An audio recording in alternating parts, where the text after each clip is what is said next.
오늘 여러분이 저와 함께 교독하신 이 누가복음 14장 25절에서 35절까지의 말씀에는 예수님께서 제자도에 관해서 상세한 말씀을 기록하고 계십니다.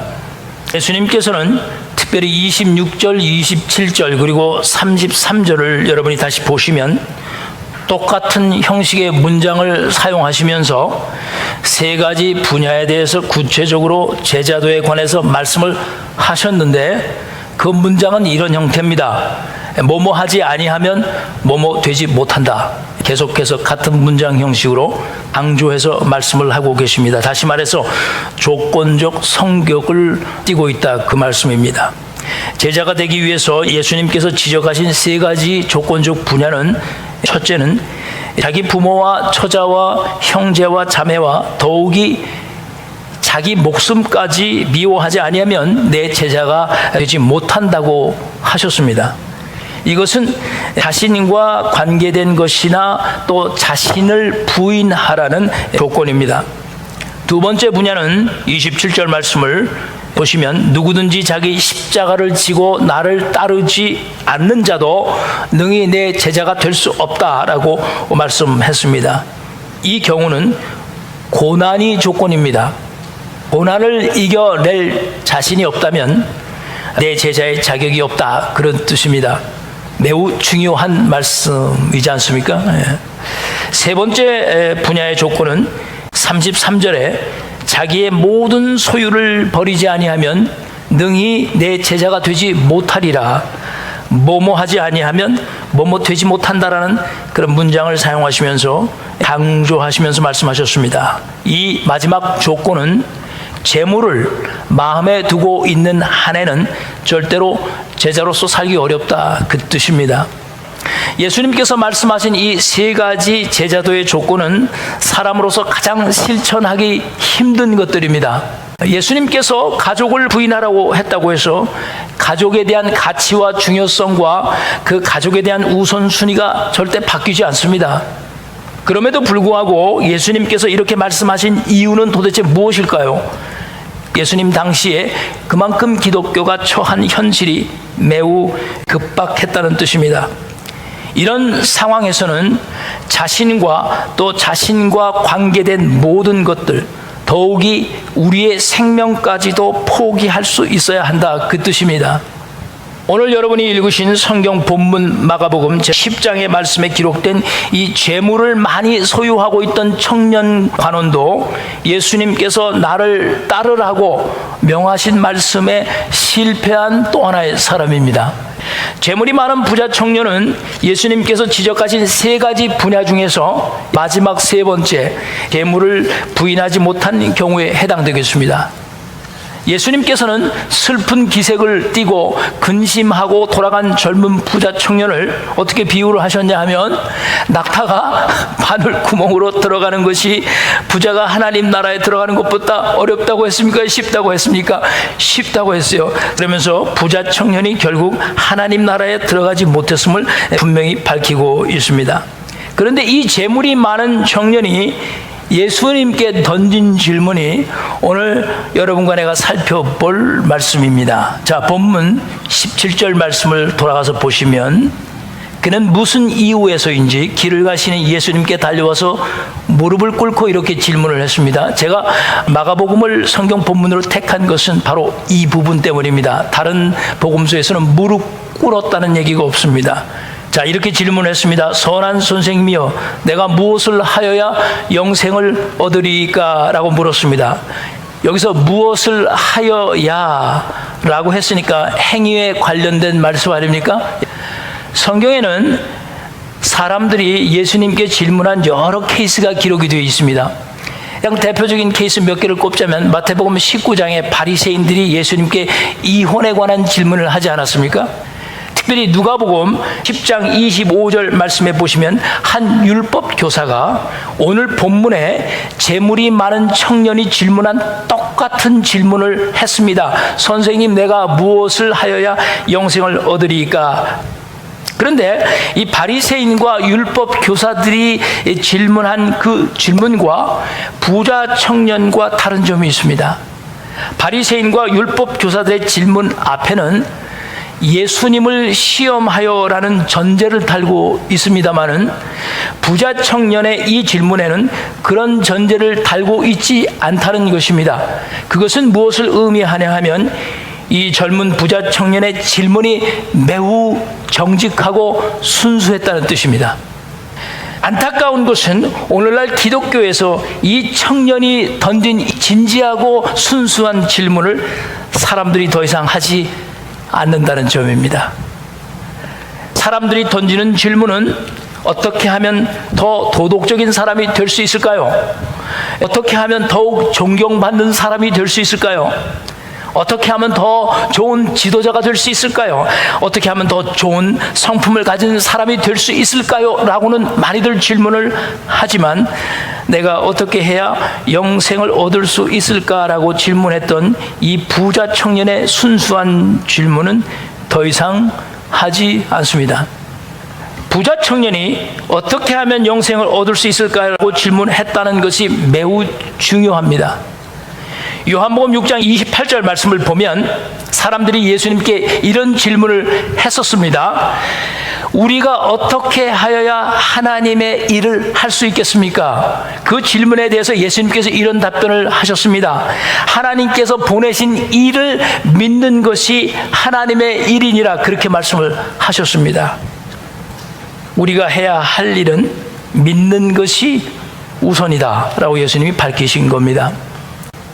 이 청년은 분명하게 지금까지 자기가 해오던 것보다 더 선한 일을 해야 한다는 것을 알고 있었습니다. 자, 그렇다면 그 선한 일이 도대체 무엇입니까? 부자 청년의 질문에 대한 예수님의 답변을 한번 살펴보겠습니다. 우리 성경으로 돌아가서 보시면 그는 분명히 영생에 관한 질문을 했습니다. 그죠? 그런데 예수님은 그 청년에게 하나님 한 분 외에는 선한 이가 없다고 하시면서 10계명 중에 인간과 관련이 된 5계명에서부터 10계명에 관한 말씀을 하셨습니다. 그러자 부자 청년은 그 모든 율법을 내가 어려서부터 다 지켰습니다 라고 자신 있게 대답했습니다. 그러자 예수님께서는 그 청년에게 너에게 한 가지 부족한 것이 있다고 말씀하시면서 내가 가지고 있는 재물을 다 팔아서 가난한 자들에게 주고 그리고 난 후에 나를 따르라고 하셨습니다. 그러자 그 재물이 많았던 청년은 슬픈 기색을 띠고 근심하며 갔다고 성경이 기록을 합니다. 자, 보십시다. 이 청년은 모든 것을 다 가진 사람이었습니다. 그는 젊었습니다. 누가복음에서는 관원이라고 했습니다. 그리고 재물도 많았습니다. 율법도 성실히 지키는 사람이었습니다. 그는 세상의 모든 사람들이 가장 되고 싶어하는 사람이었습니다. 어느 부모가 이런 남자를 사위로 거절하겠습니까? 그런 사람이 예수님을 찾아와서 영생에 관한 질문을 했다면 예수님께서 그 사람을 그냥 받아주면 안 되었을까요? 그런데 예수님께서는 왜 그가 하지도 못할 계명을 요구하신 것일까요? 사실 예수님뿐만이 아니라 사람이라면 예수를 믿든지 못 믿든지 율법을 다 지킬 수 없다는 건 너무나 잘 압니다.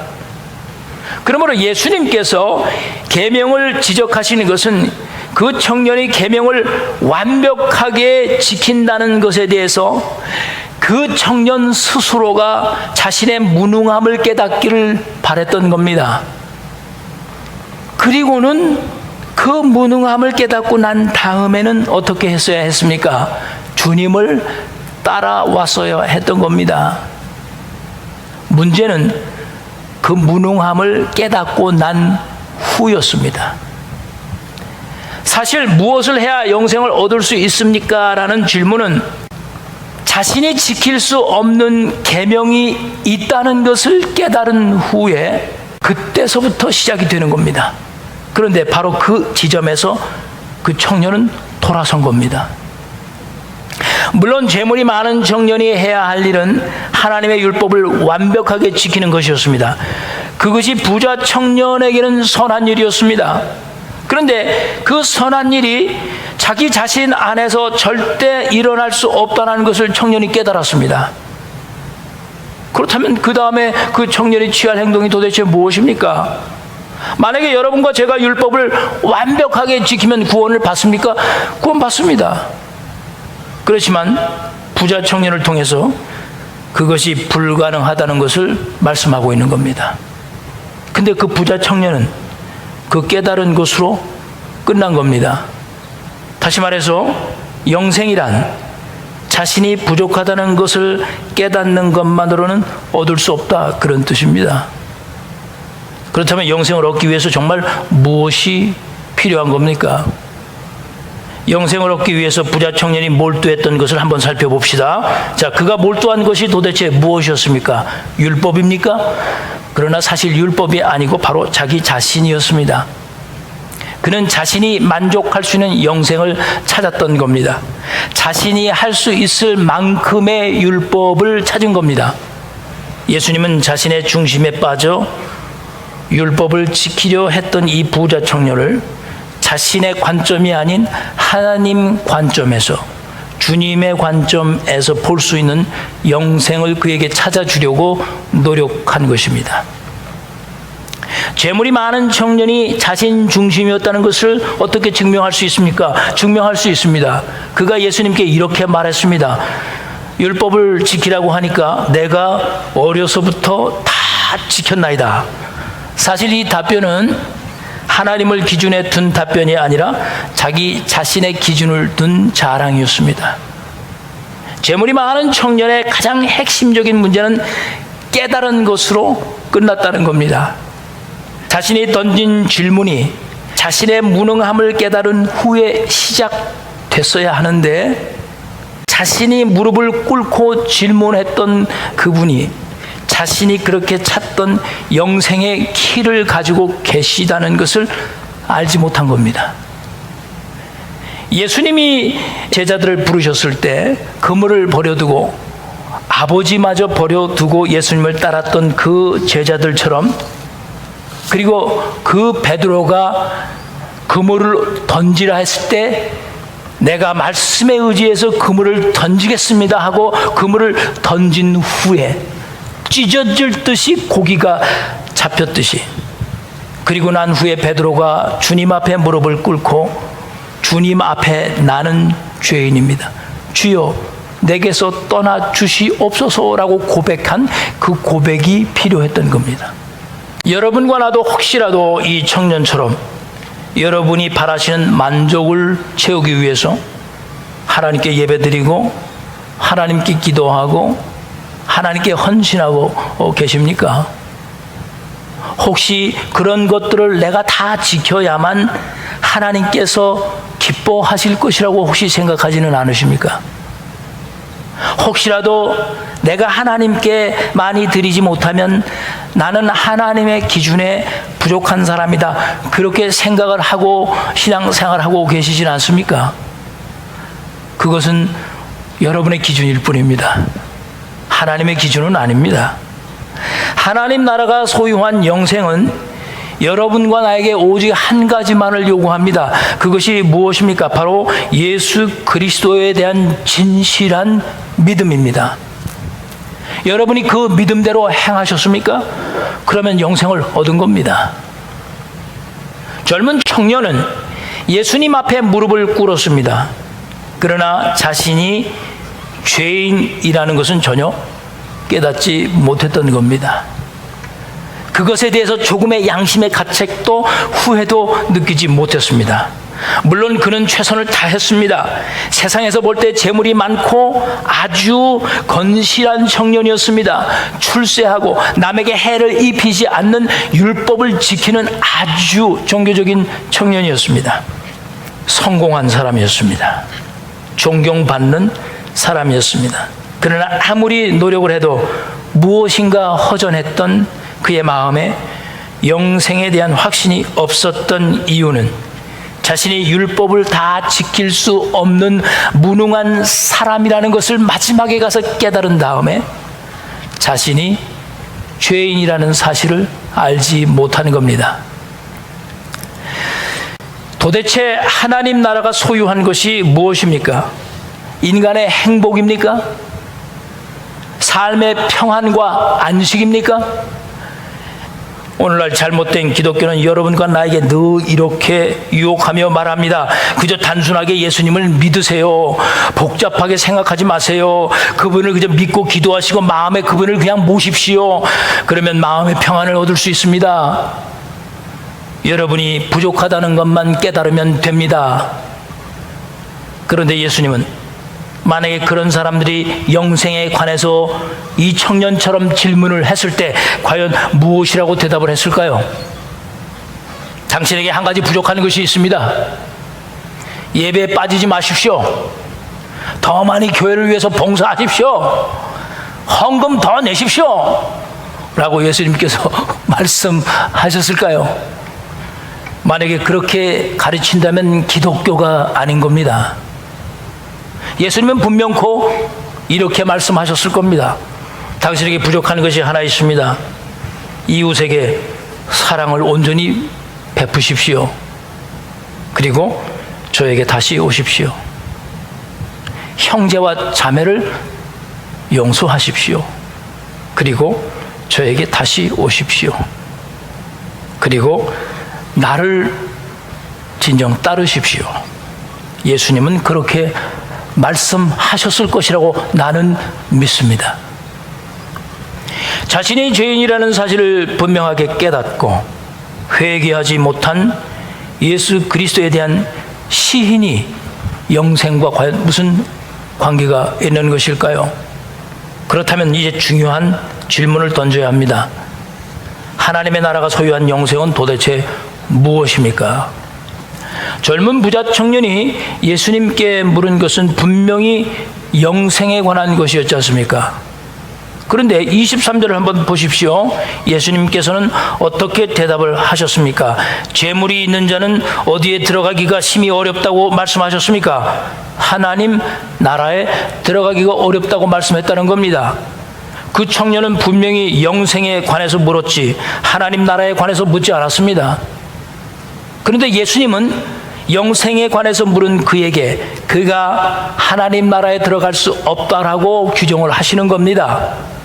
만약에 부자 청년이 반대로 영생에 관해서 묻지를 않고 하나님 나라에 들어가려면 어떻게 해야 합니까? 라고 물었다면 예수님께서는 어떻게 대답했을까요?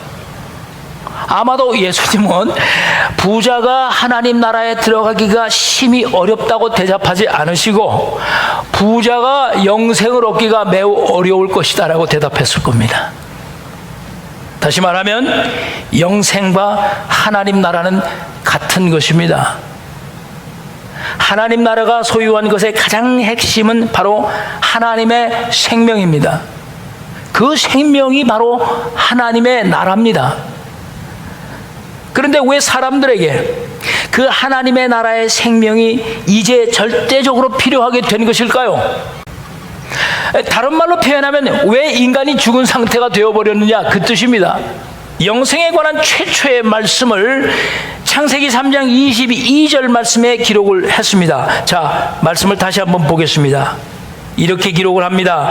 여호와 하나님이 이르시되 보라 이 사람이 선악을 아는 일에 우리 중 하나같이 되었으니 그가 그의 손을 들어 생명나무 열매도 따먹고 영생할까 하노라 하시고 여호와 하나님이 에덴 동산에서 그를 내보내어 그의 근원이 된 땅을 갈게 하셨다라고 말씀을 합니다. 이 말씀에 성경이 생명나무 열매도라고 한 말씀과 영생할까 하노라 하신 말씀에 여러분과 나는 상당한 주의를 기울여야 합니다. 자, 왜냐하면 생명나무 열매도 따먹고 란 뜻은 최초의 인간이 동산 중앙에 있는 두 나무 중에 오직 선악을 알게 하는 나무만 따먹었다는 뜻입니다. 그러니까 하나님께서는 인간이 선악을 알게 하는 나무를 따먹은 후에 선과 악을 알게 된 이후에 그 문제를 스스로 해결하기 위해서 동산나무 중간에 있었던 또 하나의 나무, 생명나무 열매를 스스로 손을 뻗쳐서 따 먹을 수 있다고 판단하신 겁니다. 여기서 영생할까 하노라라는 뜻은 원어적으로 보면 영생하지 않도록이란 뜻입니다. 그러니까 하나님께서는 최초의 인간이 스스로 영생할 수 없도록 하셨다는 뜻입니다. 그러므로 성경에서 말씀하는 영생은 인간 스스로 해결할 수 없다는 것을 분명히 창세기에서 밝히고 있습니다. 인간이 죄를 짓기 전에, 다시 말씀드려서 선과 악을 알지 못했을 경우에는 생명나무 열매를 따먹을 필요가 없는 겁니다. 왜냐고요? 하나님의 생명이 그 안에 살아있는데 왜 생명나무를 따먹을 필요가 있겠습니까? 창세기 2장 16절과 17절 말씀을 보시면 하나님께서 선악을 알게 하는 나무의 열매는 먹지 말라 하셨지, 생명나무의 열매도 먹지 말라 그렇게 말씀하신 적은 없지 않습니까? 그 이유는 사람 안에 하나님의 생명이 있었기 때문입니다. 그러니 인간이 유혹을 받을 수 있는 나무는 선과 악을 알게 하는 나무뿐이었습니다. 만약에 말입니다, 만약에 에덴 동산에 선악을 알게 하는 나무만 있고 생명나무가 없었다면 죄를 범한 인간이 이 문제를 어떻게 해결받을 수 있었을까요? 하나님 나라의 대적자인 사탄의 입장에서는 사람들이 자신의 유혹에 넘어가기까지는 생명나무를 따먹는 것은 아무런 의미가 없었습니다.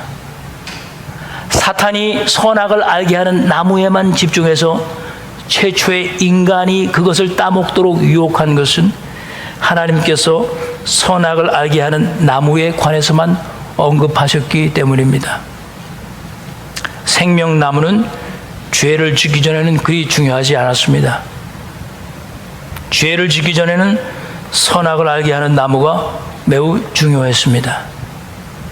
죄를 짓고 난 후에야 생명나무가 거기 있다는 것이 중요하게 된 것입니다. 사탄은 거기까지 보지 못한 겁니다. 하나님은 참으로 위대하셨습니다. 그런데 하나님께서 창세기 3장 22절 말씀에 선악을 알게 하는 나무가 아니라 생명나무를 금하셨습니다. 이것이 인간이 가진 딜레마입니다. 인간의 죄를 중심으로 해서 선악을 알게 하는 나무의 의미와 동산 중앙에 있던 또 다른 나무, 생명나무의 의미의 차이가 분명하게 드러난 것입니다. 창세기 3장 3절 말씀에 기록된 대로 인간은 동산 중앙의 나무 중에 선악을 알게 하는 나무를 따먹어서 죽은 겁니다. 그래서 하나님과 교제하고 하나님과의 거룩한 관계를 맺을 수 있는 그 상태와 과정 모두를 잃어버린 겁니다. 하나님은 사람들을 에덴 동산을 지키게 했던 그 동산지기의 임무를 빼앗으시고 그들을 그것에서 쫓아내셨습니다. 그리고 그들을 대신해서 천사들의 그룹들 그 생명나무를 지키게 하셨으며 불칼로 그 생명나무를 지키도록 단호하게 조치를 취하셨습니다. 선악을 알게 하는 나무의 의미가 선이 생명에 속한 것이었다면 악은 사망에 속한 것입니다. 그러므로 선악을 알게 하는 나무를 따먹은 후에는 사람들이 사망을 보게 되었고 그 사망이 사람들 속에 들어오게 된 것입니다.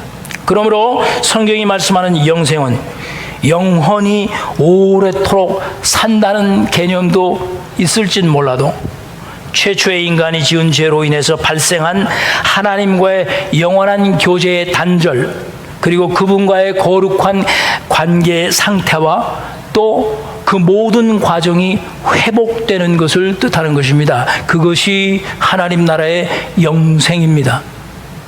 그러므로 영생은 하나님께 내가 영원토록 살아있는 상태다. 결코 죽지 않고 하나님과 내가 영원토록 교통할 수 있는 그 상태, 그것이 영생입니다.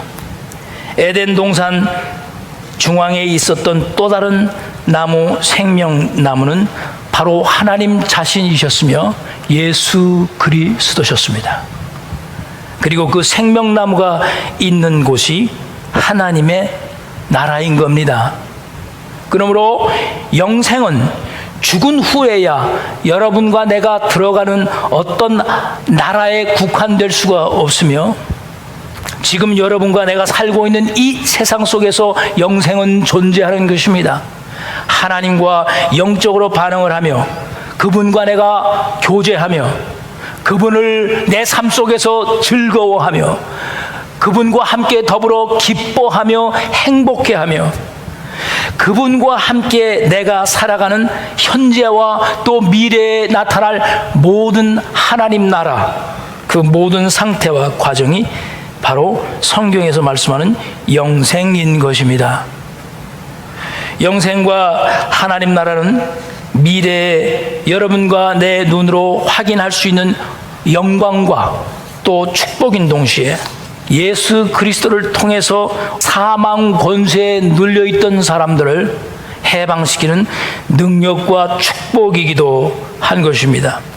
요한복음 17장 2절과 3절 말씀을 보면 그 점을 성경이 분명히 했습니다. 아버지께서 아들에게 주신 모든 자에게 영생을 주게 하시려고 만민을 다스리는 권세를 아들에게 주셨도다. 할렐루야. 예수님께서 이 땅에 오셔서 하나님 나라의 복음을 두루 전파하시면서 십자가에서 죽으시고 부활하심으로 해서 썩지 않는 영원한 생명이 존재하고 있다는 것을 온 세상에 증명해 주셨습니다. 그러므로 하나님 나라의 영생은 여러분과 내가 스스로 얻을 수 있는 것이 절대 못 됩니다. 자신의 부족함을 깨닫는 정도로 안 됩니다. 예수님은 본문 27절 말씀 우리 한번 보시겠습니다. 성경이 영생에 관해서 아주 중요한 말씀을 남기셨습니다. 사람으로는 할 수 없으되 하나님으로는 그렇지 아니하니 하나님으로서는 다 하실 수 있느니라. 젊은 부자 관원은 자신의 기준에서 영생을 얻기 위해 노력했지만 하나님께서는 생명나무 외에 그 무엇으로도 사람들이 영생을 얻을 수 없도록 하셨습니다. 그리고 하나님은 자신을 그 동산 하나님 나라 중앙에 세워 놓으셨습니다. 요한복음 5장 26절 말씀은 아버지께서 자기 속에 생명이 있음같이 아들에게도 생명을 주어 그 속에 있게 하셨고라고 말씀합니다. 요한복음 10장 10절 말씀에는 내가 온 것은 양으로 생명을 얻게 하려 함이라고 분명히 예수님이 말씀하셨습니다. 영생은 예수 그리스도에 대한 온전한 믿음을 통해서만 가능합니다. 그분이 바로 동산 중앙에 있었던 생명나무였기 때문입니다. 우리는 어렵고 힘든 시대를 살아갑니다. 그러니 우리는 생명나무를 바라보아야 합니다. 우리는 주님 앞에 무릎 꿇고 나는 죄인입니다. 그런 고백이 우리의 삶 속에서 있어야 하는 것입니다. 왜냐하면 예수님 바로 그분이 우리의 영생이시기 때문입니다. 같이 기도드리겠습니다.